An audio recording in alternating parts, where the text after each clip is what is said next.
Lautan dalam adalah sebuah dunia yang sangat ekstrim. Dalam kesempatan ini, kita akan melihat lebih jauh bagaimana hewan bisa beradaptasi agar bisa selamat di kedalaman laut yang dingin dan gelap ini. Kita akan menjelajahi ekosistem dari alam yang tidak kenal ampun dan melihat bagaimana para makhluk hidup bergantung pada apapun sumber energi yang mereka temukan. Dari lubang air yang sangat panas sampai bangkai paus yang tenggelam. Sekarang saatnya kita menyelam lebih jauh lagi ke dalam Palung Mariana, mencari dan menemukan tempat di mana makhluk hidup didorong sampai batasannya. Di bawah lautan Pasifik, dasar laut menjadi lebar dengan jurang-jurang gelap yang menganga. Ikan yang tampak tidak memiliki wajah, lahan luas yang dipenuhi bakteri, dan raksasa yang menggambarkan kehidupan di planet lain. Mari kita lihat lebih dekat dunia yang tersembunyi di Palung Mariana.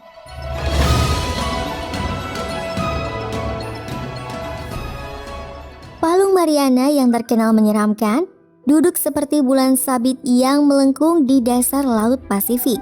Palung ini membentang sepanjang 2.550 km dan 69 kilometernya terdiri dari patahan lebar yang jatuh ke bawah menuju kegelapan yang nyata. Dasarnya menjadi titik terdalam yang berada di bumi.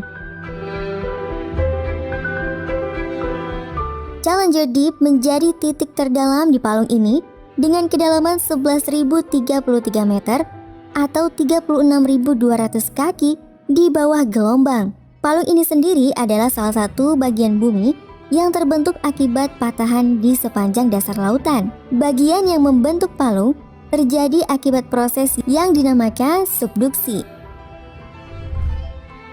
Pada titik terdalamnya, Palung Mariana memiliki zona yang hanya sedikit dijelajahi di dalam lautan, yaitu zona Hadal, yang namanya diambil dari nama alam Hades, sebuah dunia bawah dalam mitologi Yunani.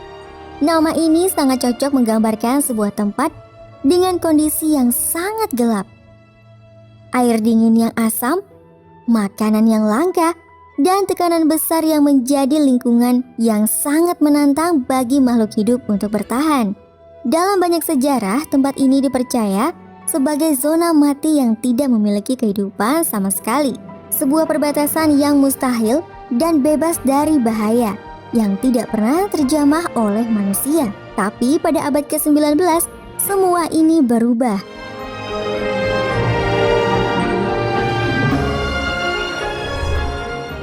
Kedalaman Palung Mariana pertama kali berhasil diukur pada tahun 1875 ketika kru kapal HMS Challenger menjatuhkan tali yang diberi pemberat dari sisi kapal, dan ternyata mereka memerlukan tali tambahan. Mereka nggak menyangka akan menemukan tempat yang begitu dalam.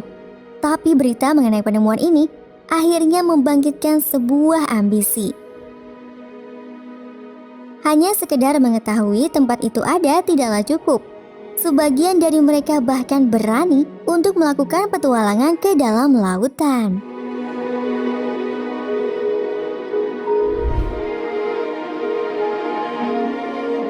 Di tahun 1960, 85 tahun setelah titik Challenger Deep ditemukan, dalam perjalanan perintis tersebut, 2 orang berusaha melakukan misi untuk menyentuh dasar palung. Mereka adalah Zach Pickard dan seorang angkatan laut bernama Letnan Don Walsh yang melakukan penyelaman hanya dengan kapal selam Bathyscaphe yang sempit bernama Trieste.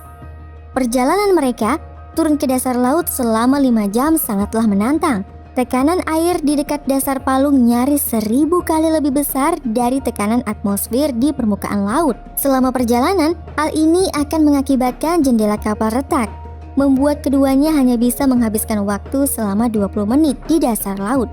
Meskipun hanya dalam waktu singkat, apa yang mereka lihat akan mengejutkan para ilmuwan. Sebuah kehidupan. Udang berwarna pucat, ikan yang berenang seperti menggelepar, dan cairan di atom berwarna coklat tua yang menutupi dasar laut. Picard menggambarkan peristiwa itu dengan kegembiraan dalam sebuah buku yang menceritakan perjalanan tersebut.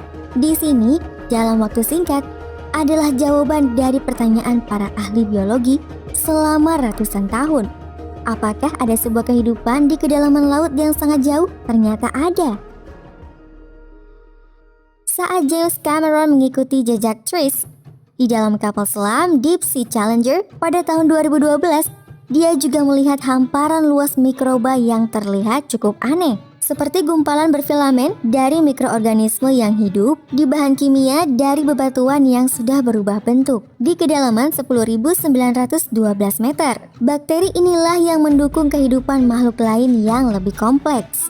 Karena tanpa adanya sinar matahari, hewan yang lebih besar harus bergantung pada energi yang dihasilkan oleh bakteri ini melalui proses kemosintesis. Sebuah proses yang sama dengan fotosintesis, hanya saja terjadi di laut dalam.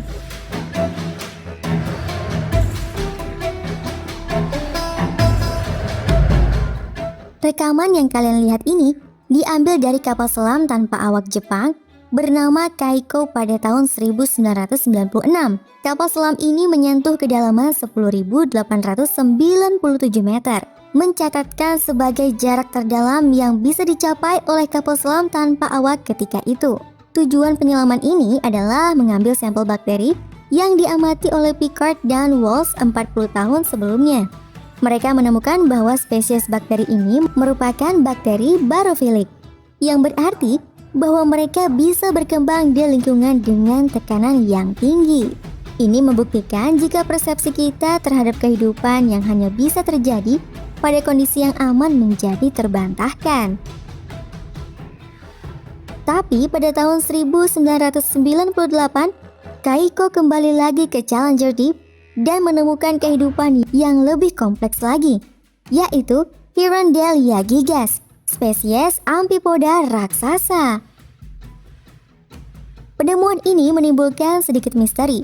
Tekanan yang ekstrim di laut dalam menyebabkan kalsium karbonat yang berfungsi membuat cangkang amfipoda dan banyak hewan laut lainnya menjadi lebih mudah hilang, membuat tubuh mereka yang lunak menjadi rentan. Dengan demikian, amfipoda biasanya tidak akan ditemukan di bawah kedalaman 5.000 meter. Dan sekarang, seperti yang terlihat dari lampu Kaiko, adalah seekor amfipoda raksasa yang tetap mempertahankan eksoskeletonnya meskipun sulit.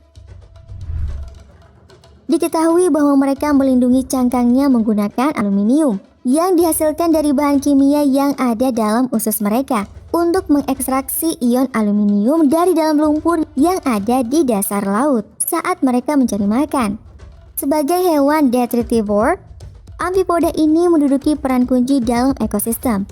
Mereka bertindak sebagai pasukan pembersih yang memiliki enzim yang bahkan dapat mencerna kayu.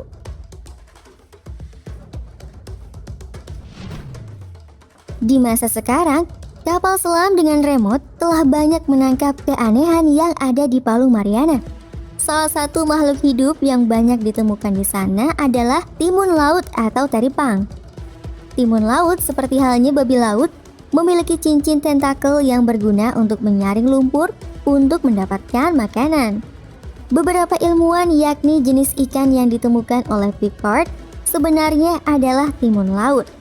Karena ikan tidak mungkin bisa bertahan hidup dengan tekanan yang sangat tinggi karena bisa meremukkan tulangnya.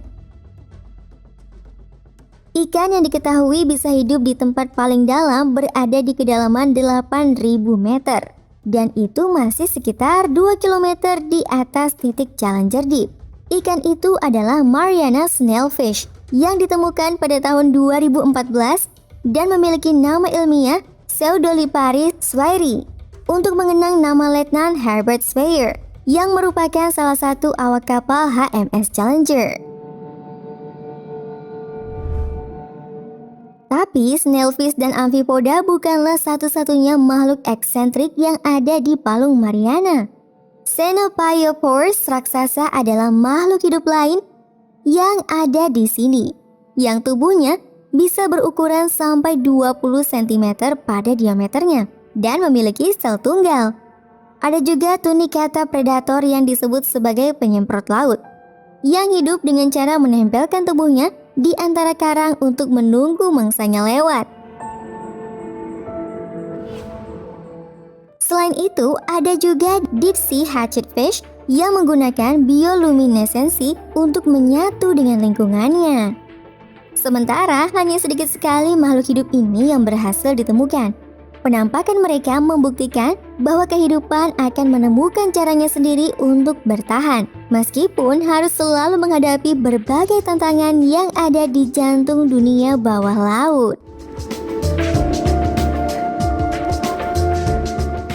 Meskipun berbagai bukti dari semua ekspedisi telah dikumpulkan, kita masih baru memulai untuk menyelami dunia tersembunyi yang ada di dalam Palung Mariana.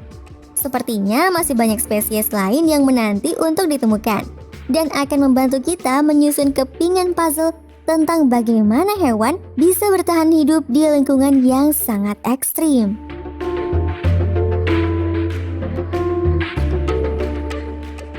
Meneliti mikroorganisme yang ada di Palung Mariana bisa menjadi langkah penting bagi dunia biomedis dan bioteknologi, serta menjelaskan bagaimana awal munculnya kehidupan di planet bumi. Akan tetapi, kedalaman terjauh sekalipun ternyata berada dalam jangkauan kehancuran yang disebabkan oleh manusia. Semoga saja penemuan itu belum hilang sebelum kita mengerti bahwa keberadaannya ternyata sangat penting bagi ekosistem. Kamu tahu berapa banyak sesuatu yang menakjubkan di dalam planet ini? Dan berapa banyak yang ada di luar sana? Seperti biasa, jika kamu mau aku membahasnya, silahkan tulis di kolom komentar ya. Sampai jumpa lagi di video selanjutnya. Oke, terima kasih. Bye-bye.